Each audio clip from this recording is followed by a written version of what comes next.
দলের সভাপতি সাধারণ সম্পাদক রাকিব এবং নাসিরকে বলবো যে তোমাদের নেতৃত্বে ইনশাআল্লাহ এই ছাত্র দল যেটা তোমরা শুরু করেছ এটা চলতেই থাকবে এবং বাংলাদেশের সর্ববৃহৎ ছাত্র সংগঠন হিসেবে অতীতেও ছিল, এখনো আছে, ভবিষ্যতেও থাকবে ইনশাআল্লাহ।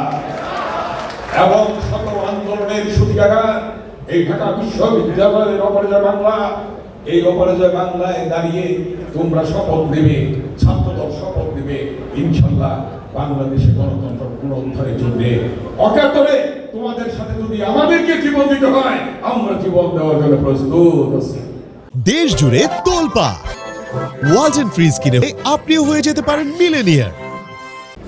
যারা এই দেশকে লুটতরাজের পথে নিয়ে গিয়েছিল, হাজার হাজার কোটি টাকা, কালকেও দেখলাম টেলিভিশনে হাজার হাজার কোটি টাকা, ওই যে সালমান এফ রহমান সহ শেখ হাসিনা ছিল ভাগিদার, লুটপাট হয়েছে।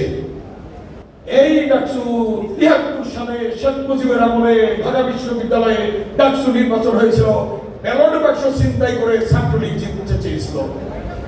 ওই হেলমেট বাহিনী ৭৩ সালে ব্যালট বাক্স ছিনতাই ইতিহাস ওই ছাত্রলীগের আছে। তার বিপরীতে ছাত্রদল নির্বাচন করে সর্বশেষ পূর্ণ প্যানেলে ডাকসুতে জয়লাভ করেছিল। কি জন্যে? ওই জিয়াউর রহমানের মেধা, খালেদা জিয়ার মেধা, তারেক রহমানের নির্দেশনা।